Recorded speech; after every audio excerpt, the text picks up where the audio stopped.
हाँ, तो जैसे हमने चैप्टर 5 के जो भी क्वेश्चंस हैं बोर्ड के रिलेटेड वो हमने कंप्लीट कर लिया है और उसमें हर तरीके के क्वेश्चंस हमने सॉल्व किए हैं। अब नाउ बोर्ड के लिए you are fully prepared. But आज का वीडियो उन लोगों के लिए है जो बोर्ड के अलावा, वो क्लास के अलावा 11th और 12th की क्लास के अलावा वो इंजीनियरिंग के लिए या आईआईटी के लिए क्वेश्चन करना चाहते हैं या उसका प्रिपरेशन कर रहे हैं। उनके लिए आज का वीडियो स्पेशल है। जिनका टारगेट सिर्फ क्लास 11th है उनके लिए ये वीडियो नहीं है, और जो लोग क्लास 11th के अलावा इंजीनियरिंग या आईआईटी का टारगेट देख रहे हैं, जेई मेंस या एडवांस करना चाहते हैं, उनके लिए ये वीडियो कंसंट्रेट करें। जिनका सीबीएसई तक का टारगेट है उनके लिए, या बोर्ड का टारगेट है उनके लिए चैप्टर 5 कंप्लीट हो चुका है। तो आइए अब हम देखते हैं, और हमारा आज जो क्वेश्चंस तो बताएंगे ही, लेकिन क्वेश्चंस के साथ साथ हम आपको ये बताएंगे कि किस टाइप के क्वेश्चन आते हैं। मैथमेटिक्स में टाइप ज्यादा इंपॉर्टेंट होता है, वहां पे कोई पार्टिकुलर क्वेश्चन इंपॉर्टेंट नहीं होता, वो टाइप इंपॉर्टेंट होता है। तो जैसे मैंने बोर्ड पे लिख दिया है, कॉम्प्लेक्स नंबर जो टॉप चैप्टर का नाम है, और जेई के क्वेश्चंस, और मैंने जो सबसे पहला टाइप लिया है ये है mod z minus z1 less than और इक्वल टू r। ये क्या चीज है, इसे हम समझते हैं। तो बेटा देखिए, mod z minus z1 less than and equal to r, it represents a circle. ये क्या बता रहा है आपको? एक सर्कल बता रहा है। यहाँ z एक कॉम्प्लेक्स नंबर है और z1 is another complex number.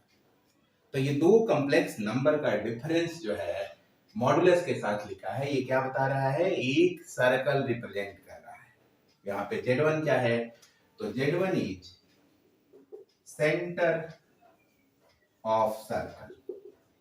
For example, अगर z1 का वैल्यू मान लो 2 माइनस 3i, अगर z1 का वैल्यू क्या है? 2 माइनस 3i, इट मीन्स कि सेंटर जो है, कोऑर्डिनेट ऑफ सेंटर, सेंटर जो है आर्गन प्लेन में 2 माइनस 3 है। आपका अगर z1 का वैल्यू 2 माइनस 3i है तो सेंटर क्या हो गया? 2 माइनस 3 आर्गन प्लेन में कोऑर्डिनेट ऑफ सेंटर हो जाएगा। अब बात हम करते हैं r क्या रिप्रेजेंट कर रहा है। तो r is called radius of circle, r is called radius of circle, and this first z denotes a point on the circle. ये जो z है ये डिनोट कर रहा है सर्कल का कोई पॉइंट। सर्कल पे कौन सा पॉइंट है वो z डिनोट कर रहा है। तो ये आपकी एक बेसिक अंडरस्टैंडिंग हो गई। Now coming to question, question पे अब हम आते हैं। तो चलिए क्वेश्चंस को शुरू करते हैं।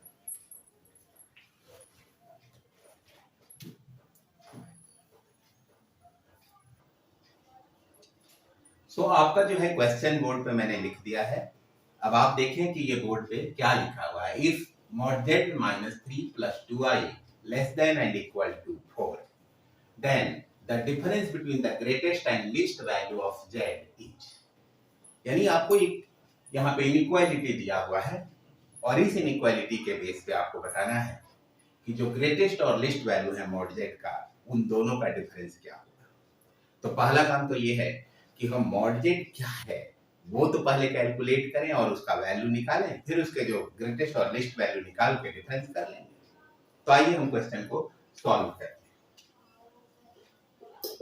तो सबसे पहले आपका z minus 3 plus 2y modulus में दिया है ग्रेटर देन, लेस देन और इक्वल टू 4। इसको ऐसे कर सकते हैं आप, ये z माइनस को कॉमन ले लीजिए, तो जैसे 3 minus 2y less than equal to 4। अब आपको ये कौन सा रूल हो गया? z minus z1 mod less than और इक्वल टू r, जो हमारा r ये देख रहे हैं, mod z minus z1 less than equal to r। यहाँ पे z1 क्या है? तो z1 आपका z1 is equal to 3 minus 2r। तो अगर हम एक सर्कल को ड्रॉ करते हैं तो इस सर्कल का जो सेंटर होगा 3 माइनस 2, 3 माइनस 2, सेंटर क्या हो गया? 3 माइनस 2। अब बात हम करते हैं कि ये सेंटर जो है, अगर हमारा ये कोई आर्गन प्लेन है, ये आपका आर्गन प्लेन है, और आर्गन प्लेन में मान लो ये आपका 0 0 पॉइंट है या ओरिजिन जिसको बोलते हैं। अब यहां से इस ओरिजिन से जो डिस्टेंस OC होगा वो क्या होगा? तो OC ये मैग्नीट्यूड बताता है। OC क्या बताता है? Magnitude. So therefore OC is equal to mod z, और मॉड z का वैल्यू क्या आएगा? तो a square plus b square means 3a square और प्लस -2 का square, this is 9 plus 4 means √30। आपका 9 प्लस 4 क्या हो गया? √30। अब इसे देखिए एक बात और समझते हैं। ये जो आपका √30 है ये तो OC आ गया। आपको पता करना है मॉड z का जो मैक्सिमम वैल्यू है। मॉड z क्या है? पॉइंट ऑन दिस लाइन, मतलब सर्कल पे पॉइंट जो है वो क्या है। तो यहां से सर्कल पे जो पॉइंट आएगा, सपोज सर्कल पे मैंने ये पॉइंट ले लिया। अब यहां से ये जो पॉइंट है ये तो रेडियस है। सो आपको यहाँ पे जो मैक्सिमम वैल्यू होगा, greatest value of mod z, greatest value of z या मॉड z, ये आपका होगा OC plus R। OC plus R, बेटा OC यहां से रेडियस अगर देखा जाए तो रेडियस Z1 ये हो गया and R is equal to 4 हो गया। तो OC है √13 और प्लस R। ये तो हुआ ग्रेटेस्ट वैल्यू। अब आपको चाहिए थी लिस्ट वैल्यू भी चाहिए, तो कैलकुलेट करते हैं least value. So least value of mod z is equal to, अब लिस्ट वैल्यू की जब बात करेंगे तो सिंस लिस्ट वैल्यू आप इस डायरेक्शन में आ जाइए। अब यहां पे जो देखेंगे ये देखिए इस वैल्यू में से ये कम हो जाएगा, लेफ्ट साइड है तो लेफ्ट साइड में माइनस। सो आप यहां पे लिख लेंगे, यहां पे R माइनस OC। R क्या है? 4 और OC क्या है? √13। सो मॉड z का यहाँ जो वैल्यू आया, जो लिस्ट वैल्यू है 4 माइनस √13। अब इन दोनों का डिफरेंस निकालना है। आपको क्या बताना है? डिफरेंस। तो डिफरेंस क्या हुआ? देयरफॉर डिफरेंस, एक है √13 प्लस 4, सेकेंड आपका है 4 माइनस √13, बीच में माइनस, सो √13 प्लस 4 माइनस 4 और plus √13, plus 4 minus 4 cancel, so the final answer is 2√13। ये आपका आंसर आ गया।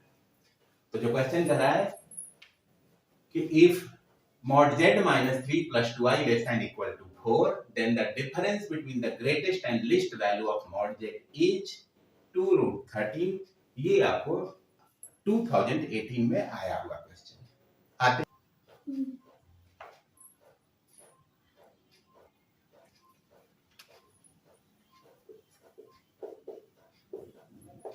हाँ, तो हमारा नेक्स्ट क्वेश्चन है, if z is a complex number such that mod z is greater than and equal to 2, then the minimum value of mod z plus 1/2। आपको ये given है, इसका मिनिमम वैल्यू आपको बताना है, और ये क्वेश्चन 2014 में आया है। ये क्वेश्चन जो है अब हम सॉल्व करते हैं। देखिए एक चीज आपको समझना है, कंसेप्ट को समझना है, क्योंकि क्वेश्चंस तो बहुत सारे हो सकते हैं लेकिन कंसेप्ट जो है हमेशा वो एक ही होगा, और उसी कंसेप्ट पे बेस्ड पिछले क्वेश्चन जो था वो भी जिस कंसेप्ट पे बेस्ड है, सेम क्वेश्चन यहाँ पे भी है। तो आपको कंसेप्ट को समझना है और कंसेप्ट के हिसाब से आपको आंसर देना है। क्वेश्चन तो बदल सकता है, इस साल कुछ और होगा, अगले साल कुछ और हो सकता है, बट कंसेप्ट नहीं बदलेगा। ये आपको बेसिक फंडा क्लियर रखना है। तो आते हैं अगले पॉइंट। तो आपसे क्या कह रहे हैं? Mod z is greater than and equal to 2। इसका मतलब क्या है? आप इसे कह सकते हैं मॉड z माइनस 1। मीन्स यहाँ जो z1 का प्लेस है उसके प्लेस पे 0 है। 0 एक कॉम्प्लेक्स नंबर है, तो अगर मैं सर्कल ड्रॉ करूंगा तो ये हो गया सेंटर 0 0, और यहां से ये रेडियस जो आ गया वो आपका 2 आ गया। रेडियस कितना आ गया? तो r is equal to, centre आपका 0 0 हो गया, रेडियस जो है आपका 2 हो गया। अब क्वेश्चन पूछ क्या रहा है, तो आपको बताना है minimum value of z plus half. तो now mod z plus half, बेटा अगर मॉड z प्लस हाफ की बात करते हैं तो इसको आप लिख सकते हैं z minus minus half, mod z minus minus half.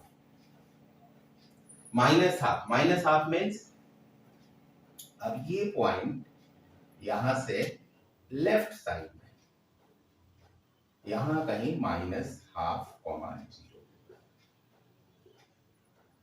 अब ध्यान से देखिएगा, जेड एक पॉइंट है जो सर्कल पे है, चाहे यहां हो या कहीं और भी हो सकता है। तो जेड इज अ पॉइंट, ये जो फर्स्ट वाला जेड है, ये Z is a point which lie on the circle. तो अब आप उसके जेड की बात करते हैं, ये जेड क्या होगा, यहाँ पे आपको चाहिए मिनिमम वैल्यू। तो मिनिमम वैल्यू आप यहां से इसका देंगे या यहां से देंगे, और मिनिमम वैल्यू ये होगा। अगर इस पॉइंट को मैं, ये सी है, इसको डी मान लो, तो मिनिमम वैल्यू क्या हुआ, जेड डी। और अब बात करते हैं, यहाँ पे देखिए ये जो आपका पॉइंट है, यहाँ से ये 2 है, तो अगर इसके कोऑर्डिनेट की बात की जाए तो ये हो जाएगा +2, 0, और इसके कोऑर्डिनेट की बात की जाए तो -2, 0। तो ये पॉइंट दोनों में तो 0 0 है, लेकिन ये -2 और ये -half, so therefore minimum value of mod z plus half is equal to, जो मिनिमम वैल्यू आएगा वो क्या आएगा, तो ये -2 और यहाँ पे ये हाफ। तो आपका ये मिनिमम वैल्यू आ जाएगा -2 and half, -2 minus minus half, तो -2 plus half, so is equal to 3/2। बेटा माइनस में आया है तो आप ऐसे ही कर लीजिए, किसी एक में से किसी दूसरे को माइनस कर दो।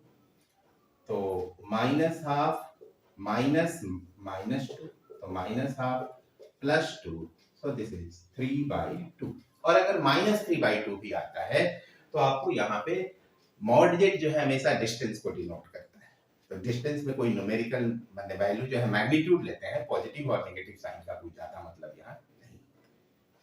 तो इसलिए आपका जो वैल्यू आया वो क्या आया, 3/2। मॉड z कभी नेगेटिव नहीं हो सकता। So the minimum value of mod z plus half is equal to 3/2, और ये आपका आंसर हो गया। चलो मैं लिख दिया, मैंने यहाँ लिख दिया है, तो 3/2 इज योर आंसर। अब हम जो है एक और क्वेश्चन इसी तरीके का लेते हैं। तो मैं अब अगले नेक्स्ट क्वेश्चन पे प्रोसीड करता हूँ। हाँ, तो हमारा नेक्स्ट क्वेश्चन है, आप देखें बोर्ड पे। तो नेक्स्ट क्वेश्चन आपका है, if mod z plus 4 less than equal to 3, then the minimum value of mod z plus 1। आइए सॉल्यूशन करते हैं। देखिए क्वेश्चन हमारे चाहे जितने भी हो, मेथड एक ही है। वो मेथड क्या करता है, mod z minus z1 less than equal to r। Here z1 is center and r is a radius। यही हमारा कंसेप्ट है, इसी कंसेप्ट पे सारे क्वेश्चन हम कर रहे हैं। तो आते हैं अगले क्वेश्चन पे, मैं इसी क्वेश्चन पे सॉरी। तो आपका जो है ये z plus 4, mod z plus 4 less than equal to 3। आप इसे लिख सकते हैं mod z minus minus 4 less than equal to 3। तो यहाँ पे आपको z1 के प्लेस पे क्या आ गया, -4। z1 क्या हो गया, -4। तो मैं अगर एक सर्कल यहाँ ड्रॉ करूं, तो यहाँ z1 मींस सेंटर। अब सेंटर का कोऑर्डिनेट क्या हुआ, -4, 0। सेंटर का कोऑर्डिनेट क्या हुआ, -4, 0। एंड रेडियस क्या हुआ जी, तो रेडियस आपका आ गया 3। तो ये आपका रेडियस हो गया 3। आप इसे कंपेयर कर सकते हैं, रेडियस क्या है, ये 3। अब आपसे पूछ क्या रहा है क्वेश्चन में, तो पूछ रहा है कि z प्लस 1 बताओ। Now mod z plus 1, mod z plus 1। तो बेटा मॉड z जो है, अगर इसके हिसाब से मैं देखूं तो इसे क्या लिख सकते हैं, mod z minus minus 1। Means इसका सेंटर -1, 0 हो जाएगा। अब ये आपका -4 है और -1 की बात करें तो -1 यहाँ कहीं आएगा। अब ध्यान से देखिएगा, ये -4 है एक्स कोऑर्डिनेट रियल एक्सिस पे, तो ऐसे ही यहाँ 3 पॉइंट अगर चलेंगे तो वहां -1, तो ये आपका -1, 0। अब आपसे पूछ क्या रहा है, ये हुआ आपको ये मॉड z+1 वाले सर्कल का सेंटर -1, 0। अब इसका पूछ रहा है कि मॉड z+1 का वैल्यू बताइए कि क्या हो सकता है। तो मॉड z+1, z हमारा क्या है, z हमारा है पहला वाला पॉइंट, यानी इस सर्कल का कोई पॉइंट। z क्या है, इस सर्कल का पॉइंट। तो बोल रहा है आपसे then the minimum value of mod z+1 is, so आप यहां से एक पॉइंट ले लीजिए, इनके बीच में आपसे मिनिमम नहीं, क्वेश्चन में मैक्सिमम होना चाहिए।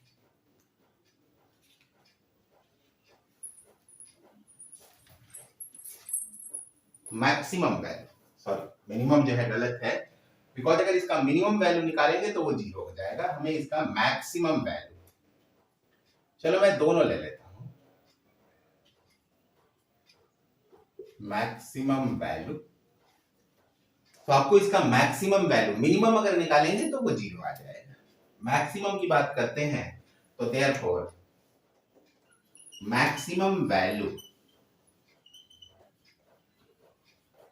Of mod z+1, maximum value of mod z+1 is, देखिए यहाँ पे सबसे ज्यादा डिस्टेंस कब होगा, हमारा पॉइंट -1, 0 है। अगर यहां से इधर कहीं भी हो, कब ज्यादा डिस्टेंस होगा, तो एग्जैक्टली अगर इसके अपोजिट में यहां होगा। अगर ये पॉइंट यहाँ पे है और एक कोई दूसरा पॉइंट सर्कल पे कहीं भी है, मैक्सिमम डिस्टेंस कब होगा, तो जब इसके एग्जैक्टली अपोजिट होगा। आई होप आप लोग बात समझ रहे हैं कि मैक्सिमम डिस्टेंस कब होगा। सर्कल पे एक पॉइंट यहाँ है, एक दूसरा पॉइंट कोई यहाँ है कहीं भी, तो मैक्सिमम डिस्टेंस तब होता है जब वो डायमीट्रिकली अपोजिट होता है, डायमीटर के ठीक अपोजिट होता है। तो मैक्सिमम डिस्टेंस इस पॉइंट पे आ गया, और ये किसके बराबर है, ये डायमीटर है, सर्कल का डायमीटर है। अब इसको जो है डायमीटर कितना, रेडियस 3 है, तो डायमीटर कितना हो गया, तो 6। तो ये आपका आंसर आ गया, बहुत ही सिंपल तरीके से आंसर आ गया। आते हैं अब हम अगले क्वेश्चन की तरफ। हाँ, तो आइए अब मैंने दूसरे टाइप के क्वेश्चन को हम लेते हैं। जो दूसरे टाइप का क्वेश्चन आता है वो क्या है, तो सेकंड टाइप के क्वेश्चन में आपको मेन समझना है cube root of unity. Cube root of unity, बेटा क्यूब रूट ऑफ यूनिटी किसको बोलते हैं, जैसे आपका ये x² है 1 है, तो आप इसे क्या कर सकते हैं, √1। तो √1 का मतलब ये वैल्यू क्या आया, आप इसे ऐसे करें √x² √1, so x equal to क्या आ गया, 1। तो इसका वैल्यू 1 आया। वैसे ही अगर मैं क्यूब रूट निकालूं तो यूनिटी का 1 का क्यूब रूट जो है 1 होता है रियल नंबर में, और ओमेगा और ओमेगा स्क्वायर। अभी तक आप ओमेगा और ओमेगा स्क्वायर का क्या चीज है वो समझते हैं। तो देखिए ये जो दो नंबर मैंने लिखा है, जैसे अगर 1 का क्यूब आप करोगे, 1 का क्यूब, तो वो तो 1 आएगा ही। लेकिन अगर इनमें से भी किसी का क्यूब कर दो, जैसे -1 + √3i/2, अगर इसका भी आप क्यूब करेंगे तो 1 आएगा, और -1 - √3i/2 इसका भी क्यूब करेंगे तो 1 आएगा। तो ये तीनों ही वैल्यू को क्यूब रूट बोलते हैं, जिसमें 1 जो है रियल नंबर है, तो रियल रूट हो गया। और ये दोनों कॉम्प्लेक्स नंबर है, मींस इमेजिनरी नंबर है, तो इसे इमेजिनरी रूट बोलते हैं। अब एक चीज और, तो आपको यहाँ पे ये तीन जो है क्यूब रूट ऑफ यूनिटी है और कुछ नहीं है। इनका अगर क्यूब करेंगे तो आपको 1 मिलेगा, तीनों में से किसी को भी। अब एक कंसेप्ट याद रखना है कि 1 + omega + omega square equal to 0 होता है। एक तो ये पॉइंट है। दूसरा आपको याद रखना है ओमेगा क्यूब 1 होता है। ओमेगा क्यूब क्या होता है, 1 होता है। तो एक पॉइंट ये भी याद रखना है। और थर्ड एक और बात याद रखनी है, ये जो दोनों इमेजिनरी रूट है वो एक दूसरे के स्क्वायर हैं। मतलब अगर इसमें से किसी एक का स्क्वायर कर दें आपका जैसे -1 प्लस √3i/2 है, अगर इसका स्क्वायर कर देंगे तो 1 -1 माइनस √3i/2 आ जाएगा, या अगर इसका स्क्वायर कर देंगे तो ये वाला आ जाएगा।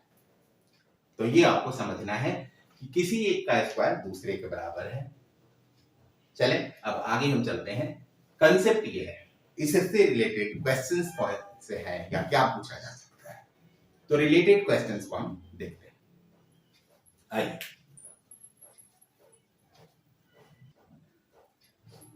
तो आपका क्वेश्चन जो है आप देखिए बोर्ड पर हमने लिख दिया है। तो क्वेश्चन क्या है, तो क्वेश्चन है alpha and beta are distinct roots of equation x² - x + 1 = 0, then alpha to power 101 plus beta to power 107 is equal to, इसे हम निकालना है कि इसका वैल्यू क्या आएगा। चलिए करते हैं, पहले देखते हैं। तो आइए बेटा सॉल्यूशन करते हैं। आपका जो क्वाड्रेटिक इक्वेशन है वो x² - x + 1 = 0, तो यहाँ से a का वैल्यू 1, b का वैल्यू -1 एंड c = +1। ये तो आप क्लास 10th में भी पढ़ चुके हैं, तो आपको वहां से भी ये समझ में आ रहा होगा और 11th में तो है ही। तो अब बात करते हैं, यहाँ से पहले d निकालते हैं। d = d² - 4ac, b का वैल्यू -1 का square -4 into 1 into c1, so this one is 1 - 4, so this is -3, therefore x is equal to -b plus minus under root b upon 2a, minus b का value क्या है -1 plus minus under root D क्या है -3 upon 2 into a है 1, so this is +1 plus minus under root 3, ये -1 के कारण minus के कारण क्या आ जाएगा i² यानी i बाहर, और नीचे आ जाएगा आपका। सो x के दो वैल्यू आए, पहला वैल्यू x का 1 प्लस √3i/2 और दूसरा वैल्यू आपका आया 1 माइनस √3i/2। अब अगर पीछे जो ओमेगा का वैल्यू मैंने आपको बताया उसको थोड़ा याद करते हैं कि ओमेगा का वैल्यू क्या है। तो ओमेगा का वैल्यू है -1 plus under root 3i/2 and omega square है -1 माइनस रूट 3i/2। ये आपने पीछे देखा था लास्ट स्लाइड में। तो अब हम बात करते हैं कि इसमें और उसमें क्या डिफरेंस है, या इसमें और उसमें क्या कोई रिलेशन हम बैठा सकते हैं। तो बेटा अगर यहाँ पे आप माइनस को कॉमन ले लो तो दिस इज 1 प्लस √3i/2। अब ध्यान से देखिएगा 1 प्लस √3i/2, 1 प्लस √3i/2 यहाँ पे है, सिर्फ माइनस नहीं है।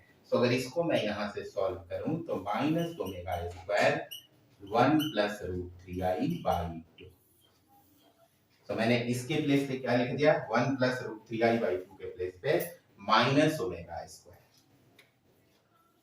मैंने इसके प्लेस पे लिख दिया। और क्या करते हैं, दूसरे देखते हैं। जो आपका नेक्स्ट वैल्यू है omega is equal to -1 plus √3i/2, अगर मैं यहाँ से माइनस को कॉमन ले लूं तो 1 माइनस √3i/2 हो जाएगा, 1 माइनस √3i/2। और अब देखिए ये वैल्यू आपका कुछ मिलता जुलता है, ये वैल्यू आप ध्यान दो तो उससे मिलता जुलता है, यानी माइनस को इधर ले आओ, ये हो गया -ओमेगा 1 माइनस √3i/2। अब ध्यान से देखिए 1 माइनस √3i/2 और इसको तब मैं लिख लूंगा -ओमेगा। तो x के जो दो वैल्यू, क्वेश्चन बोला if alpha and beta are distinct root, alpha और बीटा हमारे क्या है रूट है, मींस x के वैल्यू है, तो इसी में से एक को मैंने मान लिया अल्फा और दूसरे को मान लिया बीटा। अल्फा क्या हो गया -ओमेगा² और बीटा क्या हो गया -ओमेगा। अब हम बात करते हैं जो आपका ये गिवन है कि इसको कैसे निकालेंगे। तो now alpha two power 101 plus beta two power 107। Alpha क्या है जी, तो अल्फा है -ओमेगा², अब उसका पावर क्या है तो 101, अब प्लस बीटा क्या है -ओमेगा और इसका पावर क्या है 101 यहाँ पे पावर है, यहाँ 107 है। सॉल्व करते हैं ये आपका आएगा माइनस ओमेगा का पावर 202, और ये माइनस का जो पावर ऑड होता है तो ये माइनस ही रह जाएगा, और यहाँ भी माइनस का पावर ऑड है तो माइनस ही होगा, ये प्लस से मल्टीप्लाई होकर माइनस, तो माइनस ओमेगा का पावर आएगा 107। अब देखते हैं इसमें, आपको पता है कि ओमेगा क्यूब 1 होता है, तो जो 3 के मल्टीपल्स हैं वो कैंसल आउट हो जाएंगे, उसके बाद जो रिमाइंडर बचेगा वहां लिख देंगे। तो अगर 202 को 3 से आप डिवाइड करो तो 3 6 80, 2 बचा 22, 3 7 21, 1 रिमाइंडर बचेगा, 1 रिमाइंडर यानी ओमेगा का पावर सिर्फ 1 रह जाएगा। और यहाँ पे अगर 3 से डिवाइड करो तो 3 3 9 फिर 17, तो 3 5 is 50, मींस सिर्फ आपको ओमेगा का पावर 2 बचेगा, means minus omega plus omega square. और बेटा जो आपकी मेन आइडेंटिटी है 1 plus omega square equal to 0, और यहां से आप ओमेगा प्लस ओमेगा स्क्वायर 1 को उधर लेके चले जाएंगे तो -1। तो मैंने यहाँ ओमेगा प्लस ओमेगा स्क्वायर का वैल्यू क्या लिख देंगे, -1। तो ये माइनस तो पहले से है और एक -1 आ गया, डबल माइनस मींस +1, और ये आपका फाइनल आंसर आ गया। आई होप आप लोग समझ पाए होंगे। ये क्वेश्चन आपको किस ईयर में पूछा गया है, तो आप एक सेकंड होल्ड करें, मैं बताता हूँ। ये क्वेश्चन आपको 2018 में पूछा गया है, 2018।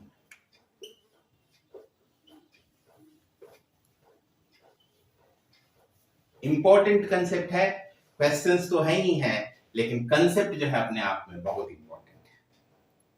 आइए अब अगले क्वेश्चन पे हम आते हैं। तो आइए अब नेक्स्ट क्वेश्चन पे आते हैं।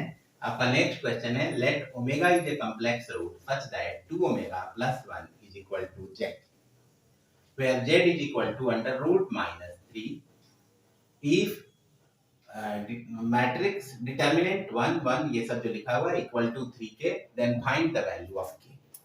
आपको इस क्वेश्चन में k का वैल्यू निकालना है, और ये क्वेश्चन भी 2017 में पूछा गया है। अगेन इसी कंसेप्ट पे बेस्ड है, ओमेगा के कंसेप्ट पे। तो आइए सॉल्यूशन करते हैं। थोड़ा बहुत यहाँ पे मैट्रिक्स और डिटर्मिनेंट का भी नॉलेज होना जरूरी है। तो ये क्लास 12 का पार्ट है, तो इसलिए अगर किसी को क्लियर ना हो तो उसके लिए थोड़ा सा से सॉरी, बट देखते हैं कैसे इसको करते हैं। आइए हम इसे करते हैं। 1 1 1 1 minus omega square minus 1 omega square 1 omega square omega 7 equal to 3। बेटा अगर यहाँ पे हम ये कंसेप्ट यूज कर रहे हैं 1 plus omega square is equal to 0, तो उसके हिसाब से आप यहाँ से देखिए omega plus omega square equal to -1, और फिर उस माइनस को इधर ले आ गया तो minus omega square is equal to +1, तो इसके प्लेस में मैं +1 लिख दूंगा। तो नेक्स्ट लाइन में आप आ जाइए, नहीं इसके प्लेस पे ओमेगा स्क्वायर को आपको इधर ऐसे करना है, सॉरी आपको ओमेगा स्क्वायर और 1 को दूसरे साइड ले जाना। ओमेगा को इधर रखिए, ओमेगा स्क्वायर यहाँ गया माइनस और 1 भी उधर गया माइनस, तो माइनस ओमेगा स्क्वायर -1 जो है क्या होगा, ओमेगा। आई होप आप समझ पा रहे हैं। तो उस वाले कंसेप्ट पे ये चीज निकालिए 1 1 1, यहाँ पे ये 1, ये माइनस ओमेगा स्क्वायर -1 तो it is omega, and omega square तो ओमेगा स्क्वायर, यहाँ पे 1 ओमेगा स्क्वायर और ओमेगा का पावर 7। देखिए ओमेगा के पावर 7 को लिख सकते हैं ओमेगा का पावर 3, ओमेगा का पावर 3 यानी ओमेगा, ये दोनों 1 होते हैं, तो 1 into ओमेगा, तो फाइनली दिस इज ओमेगा। तो ये आ गया आपका ओमेगा राइट साइड में, ठीक है। अब इनको देखिए डिटर्मिनेंट का जो सॉल्व करने का रूल है उसके हिसाब से करेंगे। तो फर्स्ट ऑफ ऑल हम क्या करते हैं, हम इनको ऐड कर देते हैं। कैसे ऐड करेंगे ध्यान से देखिए, आप C1 में C1 plus C2 plus C3, देखिए ये कॉलम 1 है, ये कॉलम 2, ये कॉलम 3, तो कॉलम 1 में कॉलम 2 और कॉलम 3 को ऐड कर देंगे। ऐड करेंगे तो क्या होगा, 1 1 1 तो इट इज 3, 1 1 1 क्या हो गया 3, ये 1 प्लस ओमेगा स्क्वायर, और ये 1 plus omega square plus omega, first में ये हुआ, बाकी सेकंड कॉलम और थर्ड कॉलम को same as it is copy कर देना है, जो भी चेंज आएगा वो फर्स्ट कॉलम C1 में आएगा।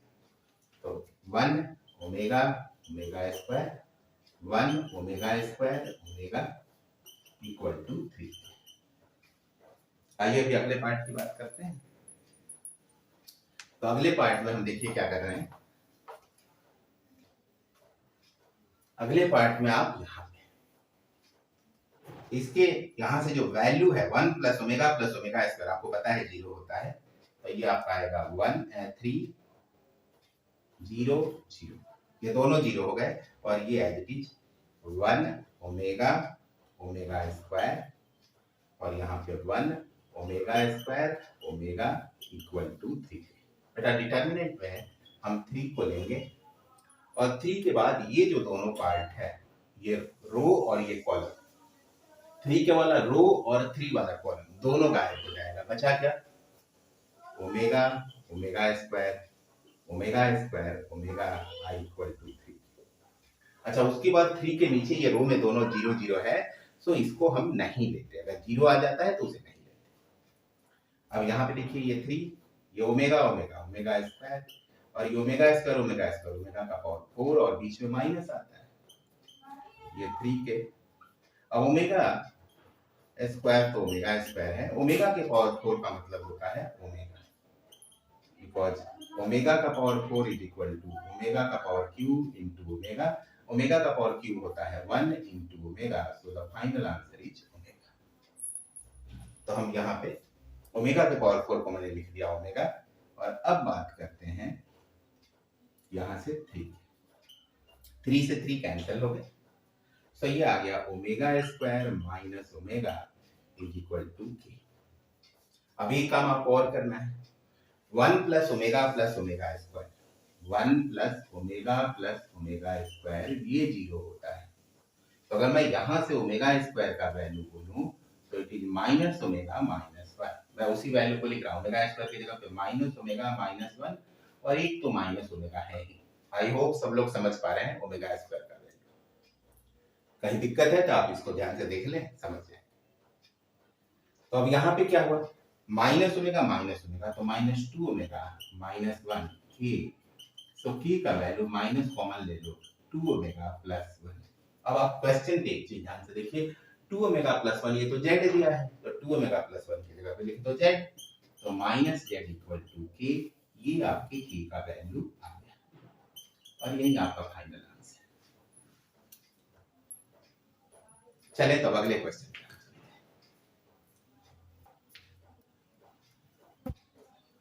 हाँ, तो आइए अब हम नेक्स्ट क्वेश्चन पे आते हैं। नेक्स्ट क्वेश्चन है if omega is cube root of unity and 1 plus omega का power 7 is equal to A plus B omega, find A and B. आपको ए एंड बी का वैल्यू निकालना है। आइए सॉल्यूशन करते हैं। देखिए यहाँ 1 प्लस ओमेगा का power 7 is equal to A plus B omega है। ए और बी आपको फाइंड आउट करना है। तो फर्स्ट ऑफ ऑल आपको पता है 1 plus omega square is equal to 0। यहाँ से अगर 1 प्लस ओमेगा की बात करें तो it is minus omega square, तो मैं 1 प्लस ओमेगा को लिख दूंगा माइनस ओमेगा स्क्वायर। तो आइए माइनस ओमेगा स्क्वायर और इसका पावर हो गया 7 ए प्लस बी ओमेगा। यहाँ पे देखिए माइनस का पावर ऑड नंबर है, 7 एक ऑड नंबर है, तो माइनस का power odd number means minus ही रहेगा। अब ओमेगा का पावर 2 इंटू 7 14, ये हो गया ए प्लस बी ओमेगा। 14 को अगर आप 3 से डिवाइड करते हैं, अगर ये पावर 14 को 3 से डिवाइड करते हैं तो 3 इंटू 4 प्लस 2, मैंने बोला जो 3 के मल्टीपल है वो कैंसिल हो जाएंगे, यानी इसका फाइनल आंसर क्या ऊपर पावर आएगा, तो फाइनल पावर 2 आएगा। तो माइनस ओमेगा का पावर 2, ये क्या हो गया ए प्लस बी ओमेगा। बट आप क्या देख रहे हैं कि यहाँ ओमेगा का पावर 2 है और इधर तो ओमेगा का पावर 1 है, या बिना ओमेगा वाला टर्म है, ओमेगा इसको तो ही नहीं। तो फिर हम क्या करते हैं, हम यहाँ से इसी फॉर्मूले को थोड़ा सा चेंज कर लेते हैं। आप इसको ऐसे लिख, अगर माइनस को इधर लाएंगे तो -1 माइनस ओमेगा, ये हो जाएगा ओमेगा स्क्वायर। तो ओमेगा स्क्वायर यहाँ से आपका माइनस, अच्छा माइनस ओमेगा स्क्वायर ही है, ओके सॉरी, हमारे पास ऑलरेडी माइनस ओमेगा स्क्वायर ही है, तो हम यही वैल्यू 1 प्लस ओमेगा रख देंगे। तो मैंने लिख दिया यहाँ 1 प्लस ओमेगा, ये क्या आया ए प्लस बी स्क्वायर। और अब यहाँ बड़ी आसानी से आप कंपैरिजन कर सकते हैं, और कंपैरिजन करके आप आंसर निकाल सकते हैं। तो कंपैरिजन करेंगे तो ओमेगा वाला टर्म यहाँ है और यहाँ ओमेगा है, यहाँ इसका कोफिशिएंट, तो कंपेयरिंग कोफिशिएंट जब करते हैं तो ए का वैल्यू 1 एंड बी का भी वैल्यू 1 आ गया।